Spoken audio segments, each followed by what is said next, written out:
Hello everyone, I'm Sue Parker Hall, a psychotherapist, and I'm standing for chair of the UKCP, the United Kingdom Council for Psychotherapy. Today is the final day of campaigning for the role of UKCP chair, and I feel compelled to speak candidly because the integrity of this election is at stake. This isn't just about my candidacy, it's about ensuring that our professional body operates with fairness, transparency, and accountability. Unfortunately, I must tell you that this election is not being fought on equal ground. The latest issue of the new Psychotherapist features 3 articles that promote my opponent's manifesto. This is an election period, and the magazine is meant to represent all members, not to serve as a platform that favours one candidate. Whilst I can lodge a complaint to try and address this issue, I would be complaining to the very board that signs off the magazine and whose agenda I'm challenging. With no independent oversight of this election, I've no confidence that any such complaint would be addressed fairly or promptly. The hustings questions are also problematic.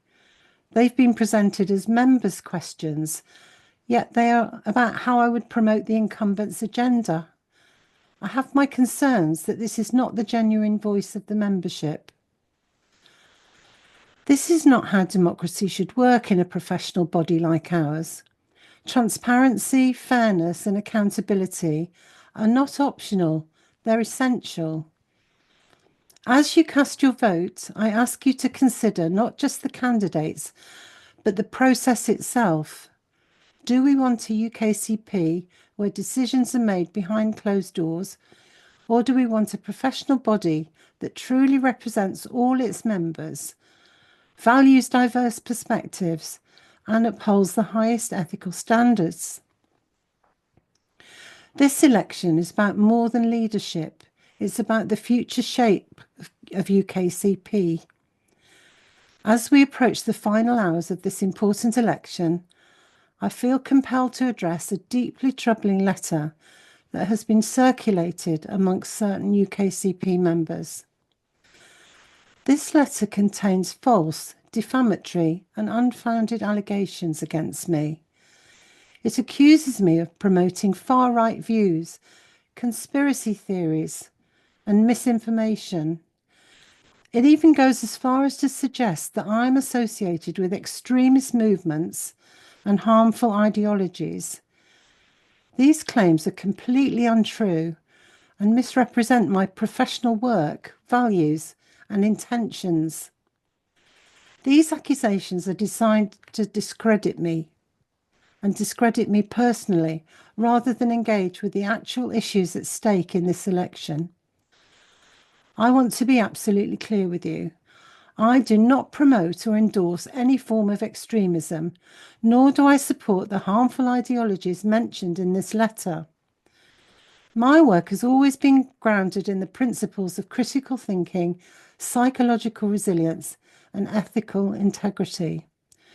The baseless slurs against me are not only an attack on my character, but also an attempt to manipulate the democratic process within UKCP.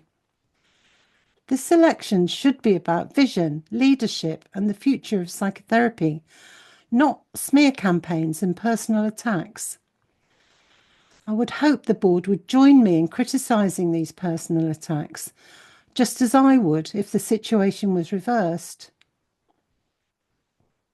I remain committed to fostering a culture of openness, dialogue, and respect within UKCP, even in the face of such hostility.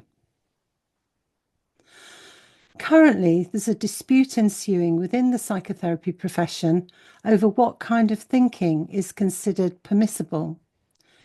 Instead of attempting to resolve this dispute, I believe the current UKCP board is only making things worse.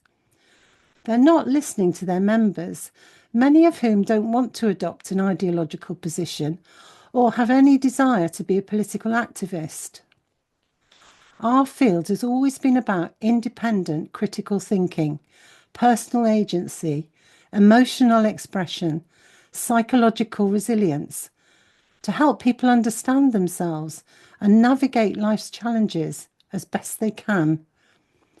But something is shifting, and not in a way that feels organic or aligned with our principles.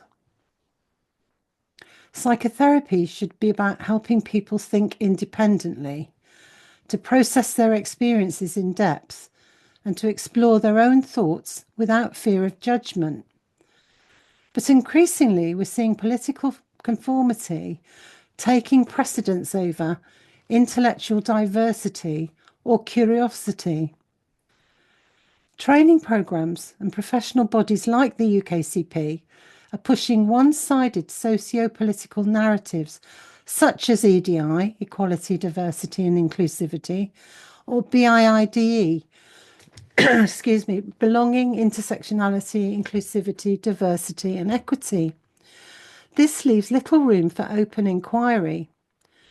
Therapy, as a result, is shifting from an individual-centred approach to one based on group identity, reducing people to labels rather than recognising their uniqueness.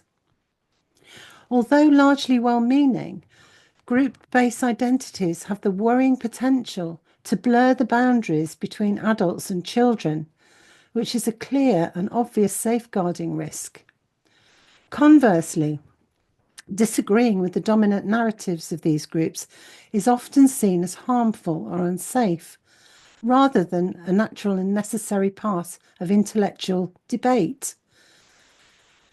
Therapists are now expected to take political stances rather than create a space for independent self-exploration. This isn't just an internal debate within psychotherapy. What is happening is part of a broader cognitive war, a struggle over who defines reality, who controls the narrative, and even what counts as mental health itself. Mental health and well-being are now being redefined in ways that serve social and ideological goals rather than clinical ones. Wellness is increasingly framed as agreement with a particular worldview, where those who challenge it are told they've internalized biases or need re-educating. Instead of facilitating change, the idea of psychological safety is being used to shut down discussion. Discomfort is now being pathologized rather than seen as a natural part of growth. I'm deeply concerned that professional organizations, which should be defending intellectual freedom, are aligning themselves with activism, often prioritizing ideological purity over clinical competence. Words like harm, trauma, and safety are being redefined, not to facilitate healing, but to silence dissent. Disagreement itself is being reframed as a psychological problem. Group-based ideological approaches have at times avoided discomfort by framing any challenge or disagreement as harm. But disagreement is at the heart of differentiation and conflict resolution, both of which are essential components of growth and cohesion. Instead of encouraging individuals to confront difficult thoughts, emotions, or perspectives within themselves and their relationships with others, it prioritizes emotional safety and affirmation.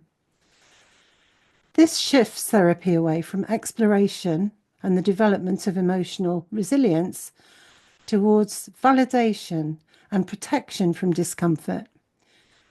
This is teaching people how to be divisive. Furthermore, by defining certain ideas or beliefs as inherently harmful or oppressive, it discourages critical thinking, open dialogue, and self-inquiry. Rather than supporting individuals through discomfort and helping them navigate complex emotions, it promotes avoidance, fragility, and dependence on external validation. This contradicts the fundamental principle that mature psychological growth comes through confrontation with discomfort, not the avoidance of it. We therefore need to restore therapeutic neutrality. Therapy should be a place for independent self-inquiry, not ideological policing. Clients must feel free to explore their own thoughts and behaviours without political coercion. And therapists must also be free to ethically challenge problematic assertions as well, utilising their therapeutic skills that have been developed over decades. We must reject the pathologisation of dissent. A healthy society includes diverse viewpoints, and disagreement isn't a disorder. It's part of critical thinking and personal growth. We therefore need independent training programs and credentialing bodies that do not enforce ideological conformity. Most importantly, though, we must reclaim truth in therapy. Psychotherapy should help people reality test their beliefs, develop inner fortitude, and cultivate self-awareness. It should not reinforce fragile thinking or serve political agendas. If the field continues in this direction, we risk losing the very essence of psychotherapy itself. The role of a psychotherapist is not to reinforce political narratives, but to help individuals think independently, to navigate their discomfort, and tap into their courage to face life's challenges head on.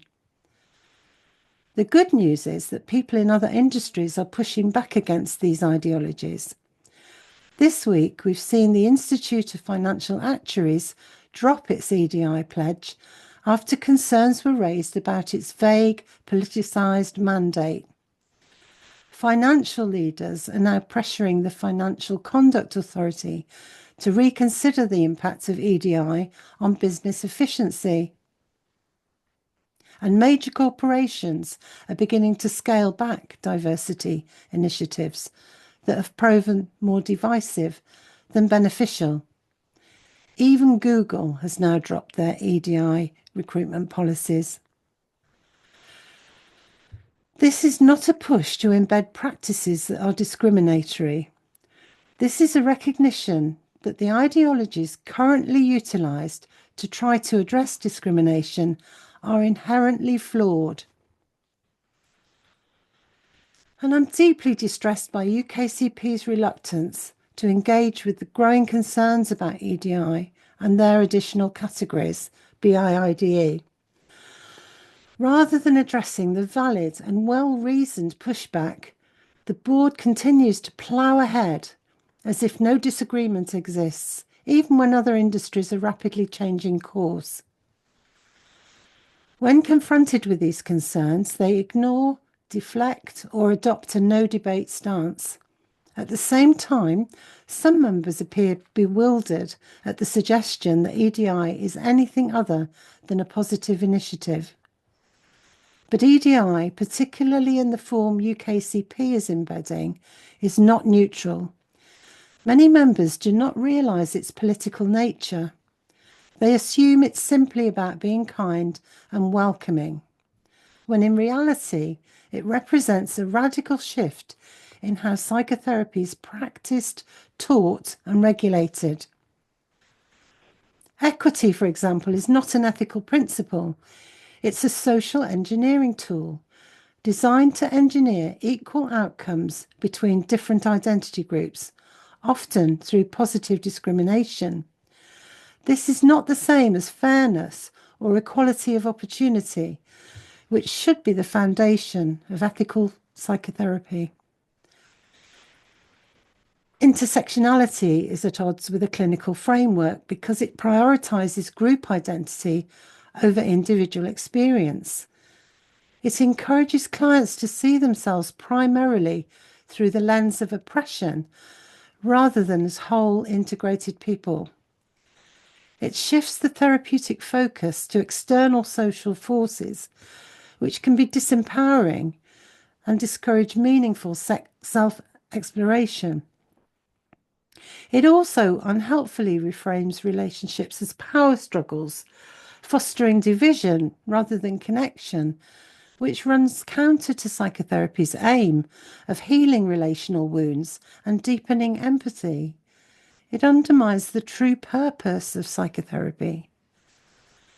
Belonging too is misrepresented. Belonging is not something that can be imposed. It's an adult choice, a process, and an outcome of psychotherapy.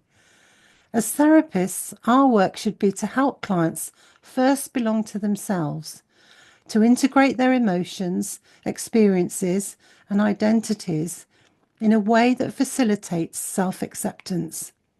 Only then can they develop genuine connections and a sense of belonging with and being accepted by others. The idea that an organisation can simply engineer belonging from the top down misunderstands the fundamental nature of the therapeutic process. Yet the board remains unmoved by these arguments. It presses forward, ignoring dissent, sidelining debate, and acting as though all members are in agreement. This is not leadership. This is ideological imposition. A professional body should represent all its members, not force them into alignment with a highly contested political ideology dressed up as moral progress. Psychotherapists cannot wait for external politics to correct this course for us. We must be proactive in defending our intellectual freedom and our freedom to practice. We also need to defend our therapeutic neutrality and therefore reject this continuing pathologization of dissent.